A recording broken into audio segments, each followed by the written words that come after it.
అదిగో కడబూర ధ్వని మ్రోగు వేళాయను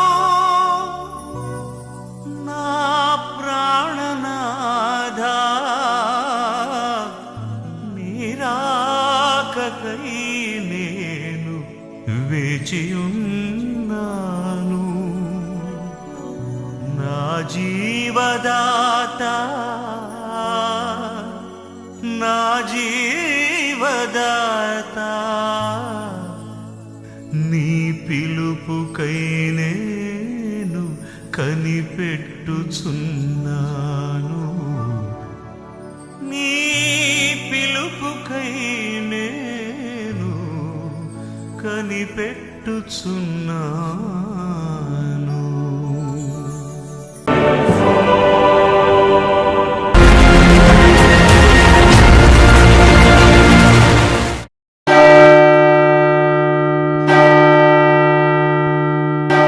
ప్రభువైన యేసుక్రీస్తునందు మీ అందరికీ నా హృదయపూర్వక వందనాలు.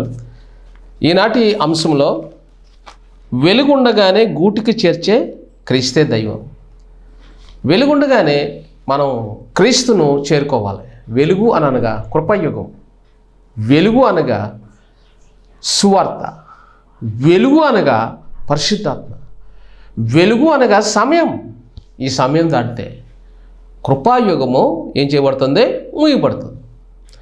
అందుకని సహోదరులారా, ఈ లెంత్ డేస్లో మీరు తప్పకుండా ఈ వాక్యాలు షేర్ చేసుకోండి, సిద్ధపడండి. మీ సిద్ధపాటికి చాలా బాగా ఉపయోగపడతాయి. దయచేసి గమనించండి. బైబిల్లోంచి మనము మధ్యాకాశానికి చేరుకుంటాం. అసలు ఈ తంటంతా ఎందుకండి మధ్యాకాశానికి అని మీరు అనుకుంటారు. మనం వెళ్ళాక ఏం చేస్తాం అనేవాళ్ళు కూడా ఉన్నారు.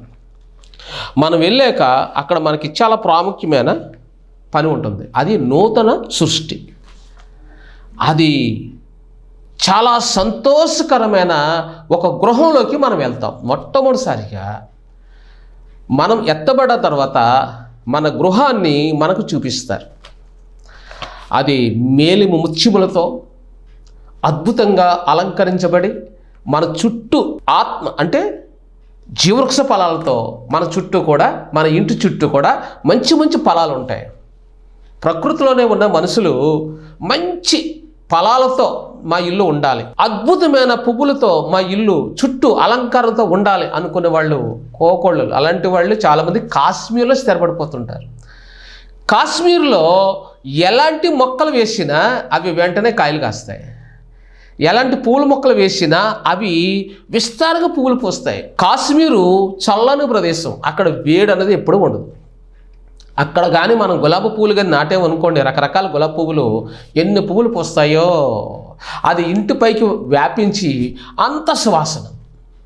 మరి అదే పక్కన మనం యాపిల్ మొక్కగానే వేసామనుకోండి, అదే పక్కన ద్రాక్ష మొక్క వేసామనుకోండి, అదే పక్కన అంజూరపు పండ్లు మొక్క వేసామనుకోండి, గుత్తుల కింద కాసేస్తాం. ప్రియులారా, మీకు తెలీదు ఈ విషయాలు నేను చెప్తున్నాను.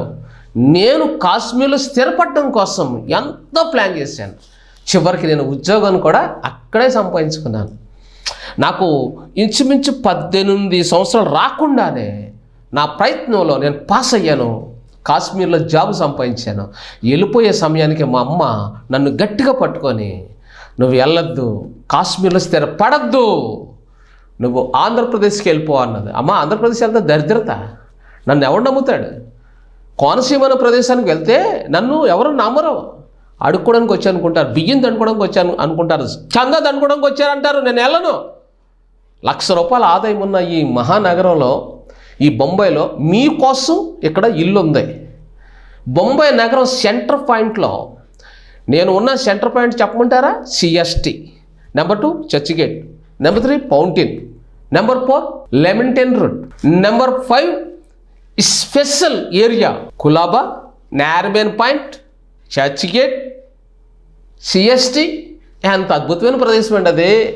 సినీ యాక్టర్స్ అక్కడే ఉంటారు, ధీరుభాయ్ అంబానీ అక్కడే ఉంటాడు.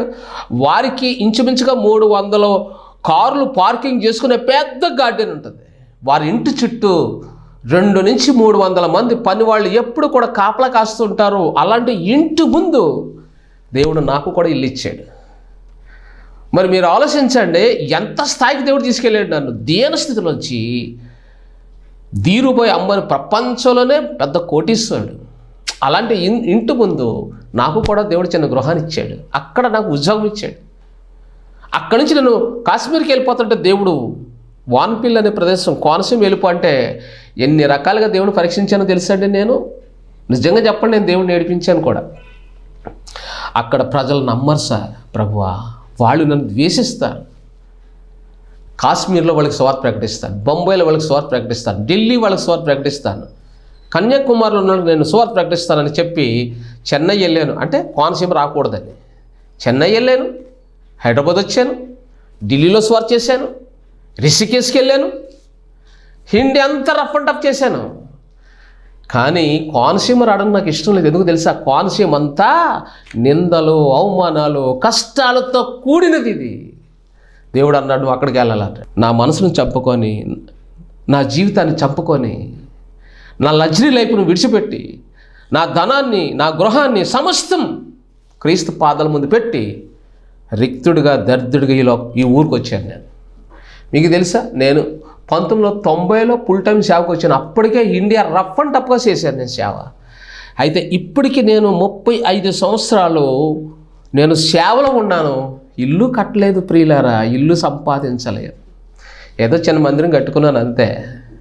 నేను ఇప్పుడు మందిరానికి స్లాబ్ వేస్తాను పైన, దానికి ఒక 10 లక్షల పైన అడుగుతున్నారు.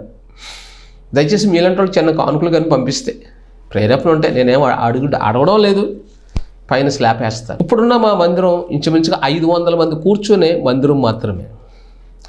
నేను కన్నీరైతే కార్చాను, సేవ అయితే చేశాను, ఈ భారతదేశం అంతా సువార్త చేశాను, ఎన్నో భాషలు కూడా నేను నేర్చుకున్నాను. కానీ హరిపేదలు ఉన్న ప్రదేశంలో దేవుడు నన్ను ఉంచాడు. అయినా నాకు చింత లేదు. ఎందుకో తెలుసా? నేనున్న ప్రదేశంలో దేవుడు ఉన్నాడు. క్రీస్తుతో నా ప్రయాణంలో నరకమైన నాకు స్వర్గమే. క్రీస్తుతో నా ప్రయాణంలో అది బాడైనా అది నాకు బంగారపు మూటే. కాబట్టి యథార్థంగా సేవ చేస్తున్న నేను దేవుడు పిలుపుకి నేను న్యాయం చేయాలని నా విత్తనం ఎక్కడ పడ్డది?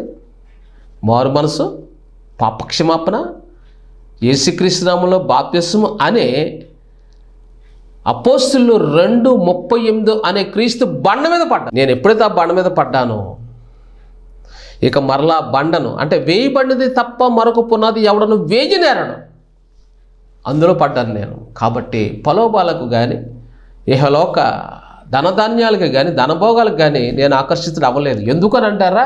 అసలు అవే నేను విడిచిపెట్టి వచ్చాను. నేను క్రీస్తుని గురించి స్వార్థ ప్రకటించినప్పుడు నాకు ఎంతో ఐశ్వర్యము, ఎంతో లగ్జరీ లైఫ్, మంచి మంచి గృహాలు దేవుడు ఇచ్చాడు. అన్నీ విడిచిపెట్టాను క్రీస్తు కొరకు. ఎందుకంటే నాకు క్రీస్తు చాలు. ప్రియులారా, ఈరోజు మనము అద్భుతమైన వాక్యాలు మనం వింటున్నాం.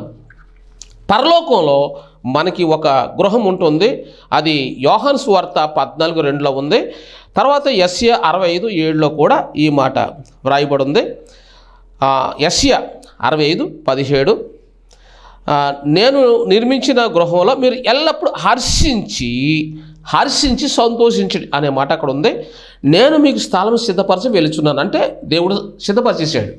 యేసుప్రభు వెళ్ళాడు, మనందరికీ గృహాలు నిర్మించాడు, మనందరికీ మంచి మంచి ముత్యాలతో అలంకరించబడిన గృహాలు నిర్మించాడు. నెంబర్ 2, అందులో మనం సుఖిస్తాం, మన ముఖాముఖిగా క్రీస్తును చూస్తాం. ప్రకటన 22:3-4 వచనాల్లో ఇది ఉంది. తనివి తీర ఆ ప్రభుని చూసే భాగ్యం మనకు కలుగుతుంది. నెంబర్ 3, దేవదూతలతో మనం మాట్లాడతాం.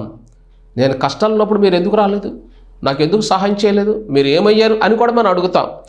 కీర్తన 91:12. 4, దేవదూతలపై పైకి ఎగిరి, దేవదూతల కంటే పైకి ఎగురుతూ మనం సంచరిస్తాం. యెషయా గ్రంథము 40:31 పక్షిరాజుల వలె పైకి ఎగురుదుము అనే మాట అక్కడ రాస్తుంది. నెంబర్ 5, శాంతి సమాధానంతో ఆయనను పోలి ఉంటాం. 1 యోహాను పత్రిక 3:2, 2 పేతురు పత్రిక 3:13లో మనం క్రొత్త ఆకాశం కోసం, క్రొత్త భూమి కోసం మనం ఎదురు చూస్తున్నాం అనేమాట. నెంబర్ 6, దేవుని ఆరాధించే పని మనకు అక్కడ ఉంటుంది. యెషయా 6:3లో ఉన్నట్లుగా. నెంబర్ 7, తీర్పు తీర్చే పని కూడా ఉంటుంది. 1 కొరింథీ 6:3. దేవదూతలకు మీరు తీర్పు తీర్చే పని. నెంబర్ 8, పాపం చేసే పని ఉండదు. మహిమగల అక్షయ శరీరమును ధరించుకొని మనం క్రీస్తుతో కూడా మనం ఆయన ఎక్కడికి వెళ్తే అక్కడికి మనం ఎగురుతాము. 1 కొరింథీ 15:44. మన ఆత్మ ఎలాగుంటుందంటే మహిమగల శరీరాన్ని ధరించుకుంటుంది. తర్వాత నెంబర్ 9, 1000 ఏళ్ళ పరిపాలనలో మనం ఆయనతో కలిసి పాలిస్తాం. ప్రకటన 20:4-5 వచనాలు.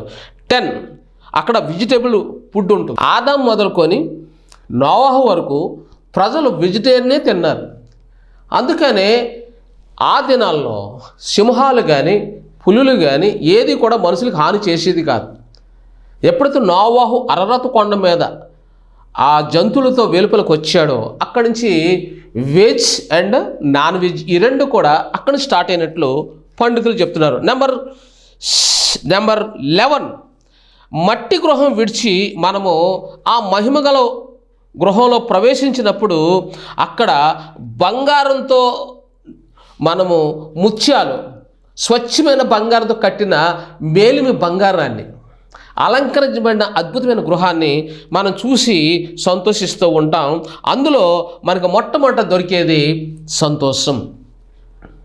నెంబర్ 12, విశ్రాంతి తీసుకుంటాం. అంటే ప్రభు అంటాడు, భూమి మీద ఉండి ఏడ్చారు, ఉదయం రాత్రులు ఆరాధన చేశారు, సువార్త ప్రకటించారు నా బిడ్డలని చెప్పి ఒక పసిబిడ్డను అమ్మ ఎలా ఎత్తుకుంటుందో అలా మనల్ని ఎత్తుకుంటాడు, అలా మనల్ని ఆదరిస్తాడు, అలా మనల్ని బలపరుస్తాడు. నెంబర్ 13, అక్కడ 7 సంవత్సరాలు గొప్ప విందు ఉంటుంది. విందు, అద్భుతమైన విందు ఉంటుంది, రకరకాల విందు ఉంటుంది.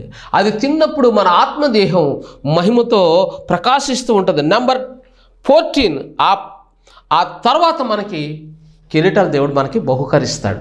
మనం చేసిన పనిని బట్టి, మనం సంపాదించిన ఆత్మను బట్టి, మనం కార్చిన కన్నీటికి ప్రతిఫలం ఉంటుంది, మనం పడిన ప్రయాస ప్రతిఫలం ఉంటుంది. నెంబర్ 15, ప్రకటన 22:1, గొర్రె పిల్ల యొద్ద మనము తల్లి ఒడిలో పిల్ల ఎలాగైతే ఆడుకుంటుందో, చంటి బిడ్డ ఎలాగైతే తల్లితో ఆడుకుంటుందో, తల్లి ఎలా ముచ్చటిస్తుందో అలాగే మనము కూడా దేవునితో ఉంటాం. అక్కడ మాట గొర్రె పిల్ల అనే మాట ఉంది. గొర్రె పిల్ల అంటే గొర్రె పిల్ల దగ్గరికి వెళ్ళే వాళ్ళందరూ పరిశుద్ధులు, పిల్లల్లాగే ఉంటారు. ఆయన పిల్ల మనసు అంటే ఆయన మనసు ఎలాంటిది, ఒక పసిబిడ్డ ఎలాంటి మనసు కలిగి ఉంటాడో మన క్రీస్తు మనసు అలాంటిది. మనము ఆయన దగ్గరికి వెళ్ళినప్పుడు మన మనసు కూడా క్రీస్తు మనసు లాంటి మనసు మనకి ఇవ్వబడుతుంది.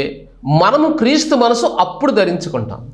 ఎప్పుడైతే క్రీస్తు మనసు మనం ధరించుకుంటామో పిల్లలతో పిల్లలు ఆడుకున్నట్లు మన ప్రభు అయిన క్రీస్తు మనల్ని ముద్దు పెట్టుకుంటాడు, మనల్ని ఎత్తుకుంటాడు, మనల్ని అభినందిస్తాడు, మనల్ని ప్రశంసించి కోట్ల సమీక్షలో మనకి కిరీటం పెట్టి ఆయన మనతో కలిసి భోజనం చేస్తాడు.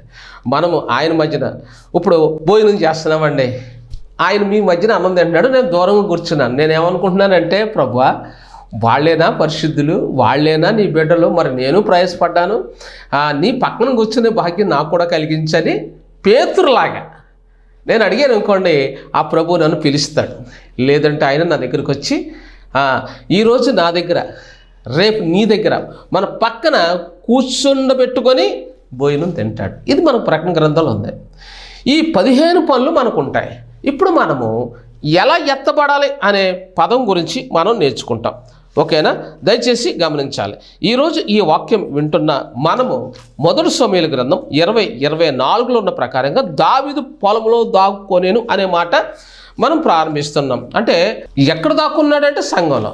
భూమి మీద క్రీస్తు సంఘాలు ఉన్నాయి, భూమి మీద రకరకాల సంఘాలు ఉన్నాయి. లోకమనే సంఘం ఉంది, అందులో పాపం ఉంది, జాగ్రత్త. విగ్రహార్థులనే సంఘం ఉంది, అందులో మిళితం అవ్వద్దు, జాగ్రత్త. అన్యాచారాలనే సంఘం ఉంది, అందులో మిళితం అవ్వద్దు, జాగ్రత్త. పాప క్షమాపణ లేనివి, మారు మనసు లేనివి, క్రమశిక్షణ లేనివి, అవన్నీ పాప సంఘాలు. నువ్వు ఈ పాప సంఘంలోంచి బయటకు వచ్చి క్రీస్తు అనే బండ మీద నీ హృదయాన్ని కట్టుకుంటే, నీవు నీ కుటుంబాన్ని దేవుని సన్నిధిలో చేర్చుకుంటే నీకు కిరీటం ఇస్తాడు. నీ సంఘంలో ఏముండాలి? పరిశుద్ధత ఉండాలి. నీ సంఘంలో మారు మనసు ఉండాలి. నీ సంఘంలో పాపక్షమాపణ ఉండాలి. నీ సంఘంలో క్రమశిక్షణతో కూడా బాప్తిసం ఉండాలి. నీ సంఘంలో ఏముండాలి? కన్నీరు ఉండాలి. నీ సాక్ష్యాన్ని నువ్వు కాపాడుకోవాలి. క్రమశిక్షణ ఉండాలి. నువ్వు క్రమంగా దేవుని సన్నిధికి వెళ్ళాలి. నీ సమయాన్ని ఎక్కువ దేవుడితో గడపాలి. నీకు కలిగిన దాంట్లో ఎక్కువ ఖర్చు దేవుడి కోసం నువ్వు ఖర్చు పెడితే అప్పుడు దేవుడు నీ కన్నీటి పాసిపిందలు తుడిచి నీ కొరకు నువ్వు ఎంతైతే ఖర్చు పెట్టావో దానికంటే నువ్వు దేవుడికి ఎంత ఇచ్చావో లెక్కలు కడతాడు. నువ్వు దేవుడికి ఇచ్చిన దానికి ప్రతిఫలం ఉంటుంది. దేవుడికి ఇవ్వకుండా నీ కోసం ఖర్చు పెట్టినందువల్ల దేవుడిని గద్దిస్తాడు. నా పనికి నువ్వు కొంచెమే ఖర్చు పెట్టావు, నీ పనికి లక్షలు ఖర్చు పెట్టావు. సంవత్సరంలో ఒక కూటమి జరుగుతుంది అనుకోండి, సేవకులు పెడతారు, పబ్లిక్ మీటింగ్స్ పెడతారు. ఒక 1000 రూపాయలు ఇవ్వడానికి అనుకుంటారు. ఎక్కడి నుంచి తెమ్మంటారు సార్ అంటారు. నన్ను కూడా అలాగే అంటారు ఈ పల్లెటూరులో. కాబట్టి నేను పల్లెటూరులో సేవ చేస్తున్నాను కాబట్టి ఎక్కడి నుంచి తెమ్మంటారు? నన్ను గద్దిస్తూ ఉంటారు, నన్ను ద్వేషిస్తూ ఉంటుంటారు. ఎందుకు ఎవరో కాదు, వాళ్ళు నా సంఘంలో వాళ్ళే. 1000 రూపాయలు ఎక్కడ తెమ్మంటారు సార్ అంటారు. మరి వాళ్ళ ఇంట్లో పెళ్ళి అయితే 2 లక్షలు 3 లక్షలు ఖర్చు పెడతారు. అప్పో సప్పో చేసేస్తారు. అది దేవుడికి 1000 ఇచ్చేటప్పుడు, 500 ఇచ్చేటప్పుడు 1కి 10 సార్లు లెక్కలు వేస్తారు. సార్ అలాంటి లెక్కలు వేసేవాళ్ళు లెక్కల్లో నీ లెక్క కూడా తేలుస్తాడు. జాగ్రత్త. కాబట్టి మనం దేవుడికి ఖర్చు పెడుతున్నాం కాబట్టి లెక్కలు వేయకూడదు. మరొక విషయం, ఇప్పుడు మనము అసలైన కార్యక్రమంలోకి మనం వచ్చేస్తున్నాం. దయచేసి గమనించాలి. మనం 2 యోహాను పత్రిక 1వ అధ్యాయం 7వ వచనం, యేసుక్రీస్తు శరీరధారియే వచ్చినని ఒప్పుకొనని వంచకులు అనేకులు లోకములో బయలుదేరి ఉన్నారు. అట్టివాడు వంచకుడును క్రీస్తు విరోధునై ఉన్నాడు. ఇక్కడ మనం స్టార్ట్ అవుతున్నాం. ఇప్పుడు మనము ఆ రెవల్యూషన్లోంచి మనం వెళ్తున్నాం. ప్రకటన గ్రంథం 1 నుంచి చివరి దాకా క్రమంగా మనం వెళ్తున్నాం. దయచేసి గమనించాలి. ఈ లోకానికి అబద్ధ ప్రవక్తలు అనేవాళ్ళు క్రీస్తు పూర్వం ఉన్నారు. ఇజ్రాయెల్ రాజు దగ్గర 400 అబద్ధ ప్రవక్తలు ఉన్నారు. కానీ ఛాలెంజ్ చేసే నీతిపరుడు, భక్తిపరుడు, యథార్థపరుడు, ఛాలెంజ్ ప్రవక్త ఏలియా ఒక్కడే ఉన్నాడు. అందుకని యెహోషాపాతు కూడా అంటున్నాడు, ఏమనంటే ఇంతమంది 400 ప్రవక్తలు మీ దగ్గర ఉన్నారు కదా రాజా, అహాబు రాజా, వీళ్ళు కరెక్ట్ కాదు అన్నాడు. యెహోషాపాతు గ్రహించాడు. అప్పుడు మీకాయాని పిలిపించారు.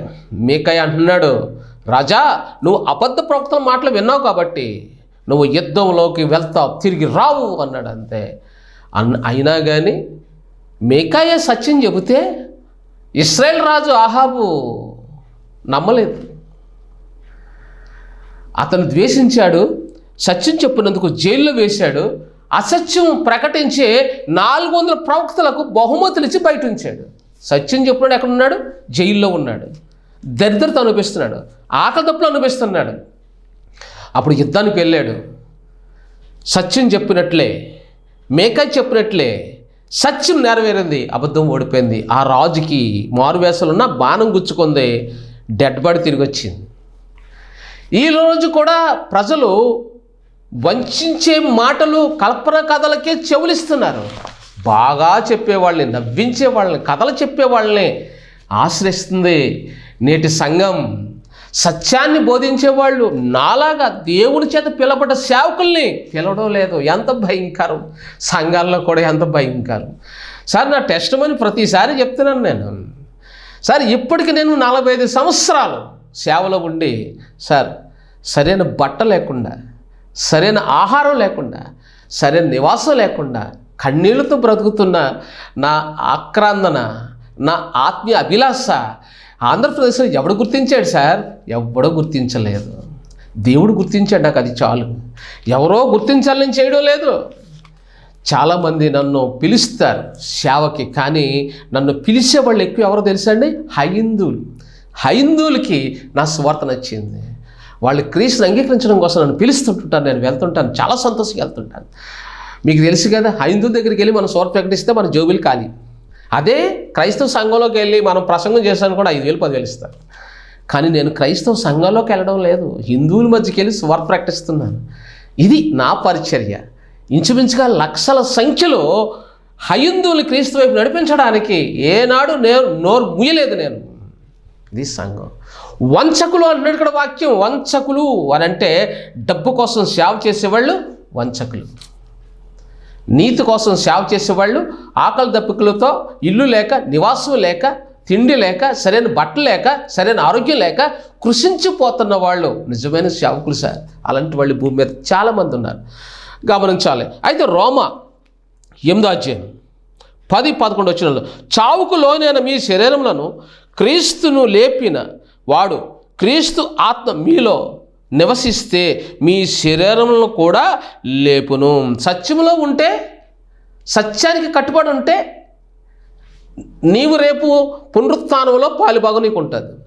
రేపు నువ్వు లేపబడతావు. అసత్యం నీలో ఉంటే నువ్వు ఎలా లేపబడతావు? వంచకులు ఈనాడు కూడా కొత్త నిబంధనలు కూడా 500 ప్రవక్తలు అబద్ధికులు లేచారు. అందులో కొంతమంది చచ్చిపోయారు.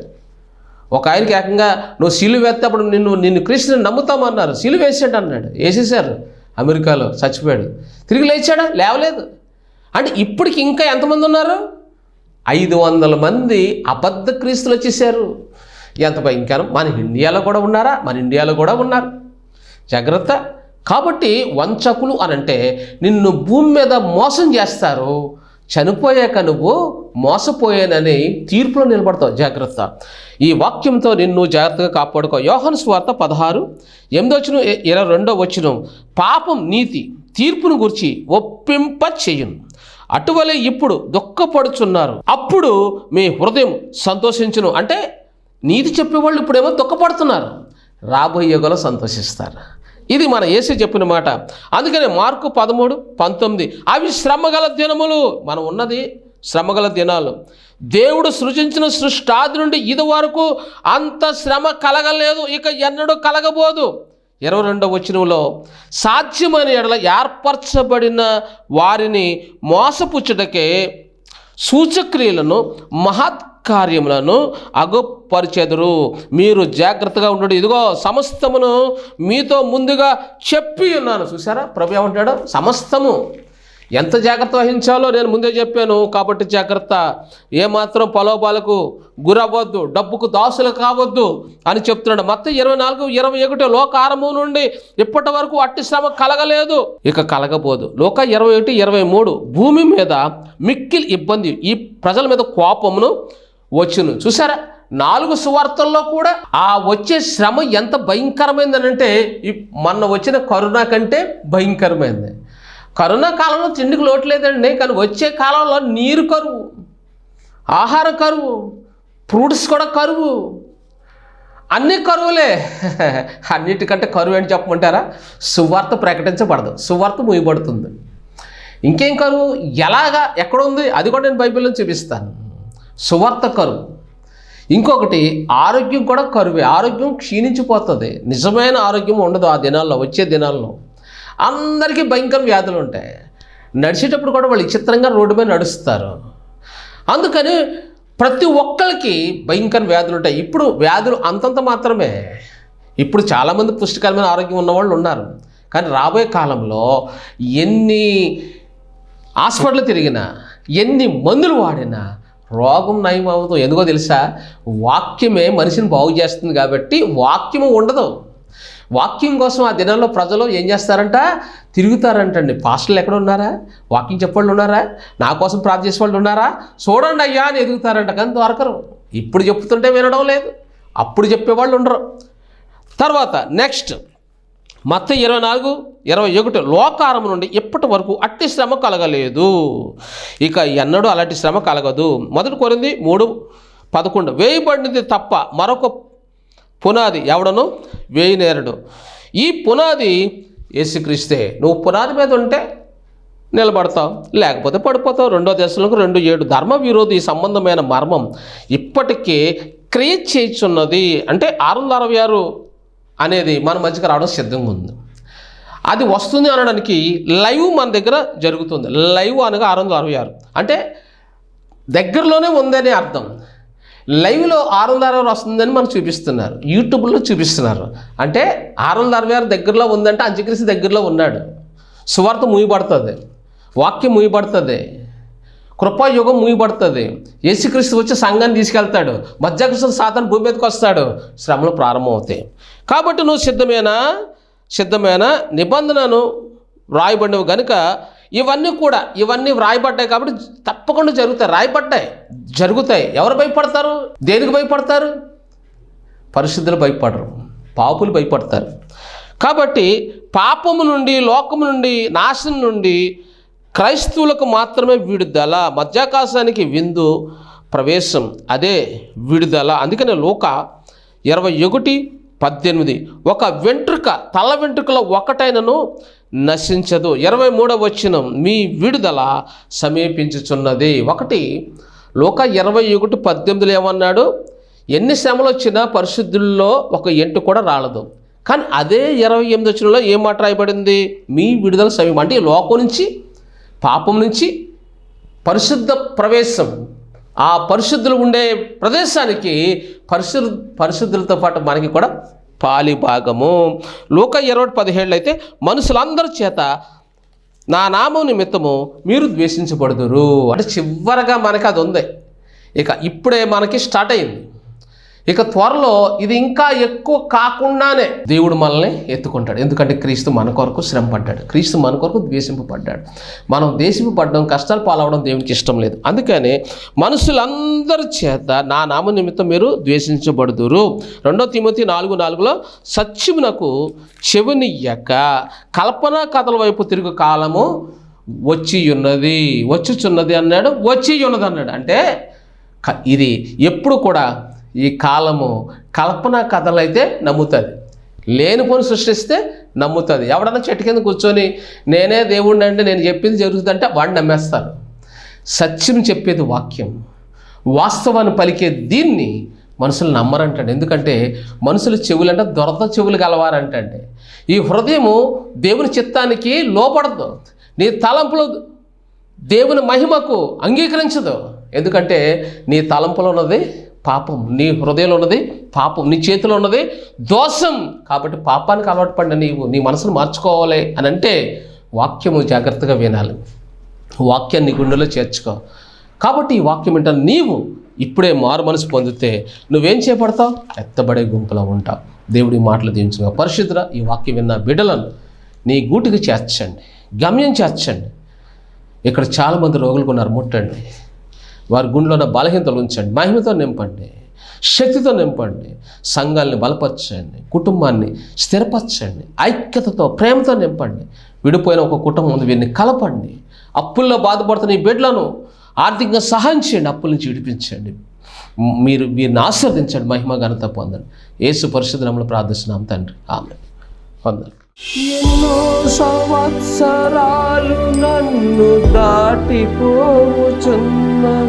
నా ఆశలు నా కలలనే వెంబడించుచుంటి, ఫలాలు లేని వృక్షము వలె ఎదిగిపోతిని, ఏనాడు కూలిపోదునో ఎరుగకుంటిని. నా మరణ రోదన ఆలకించుము ప్రభు, మరల నన్ను నూతనముగా చిగురు వేయని, నా బ్రతుకు దినములు లెక్కింపజేకుము. దేవా ఈ భూమిని వీడుగడియ నాకు చూపుము.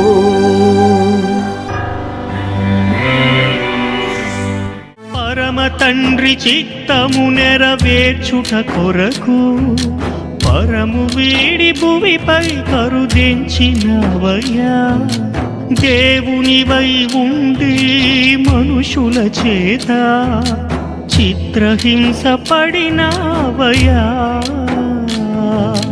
కొరగాల దెబ్బలు